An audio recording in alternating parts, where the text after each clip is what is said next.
Holiday dream holiday পার্কের টানেলের দিকে আমরা যাচ্ছি।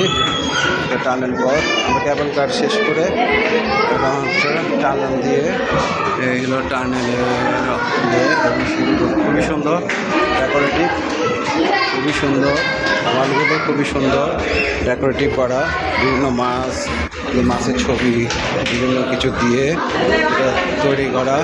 এই টানেলটা দিয়ে আমরা যাচ্ছি। এই টানেল দিয়ে আমরা অন্যদিকে আমরা চলে যাব। খুব সুন্দর এবং উপরে বিভিন্ন মাছ, সাইডের ওয়ালগুলোতে মাছ এইভাবে দেওয়া, এইভাবে বিভিন্ন জিনিস দেওয়া। এই টানেলের নিচ দিয়ে উঠে আমরা এখন আবার উপরে উঠে যাচ্ছি টানেল দিয়ে। এই হচ্ছে সুন্দর একটা টানেল, সরাসরি আসলে বেশি ভালোভাবে উপভোগ করা যাবে। ওকে, আল্লাহ হাফেজ, আসসালামু আলাইকুম।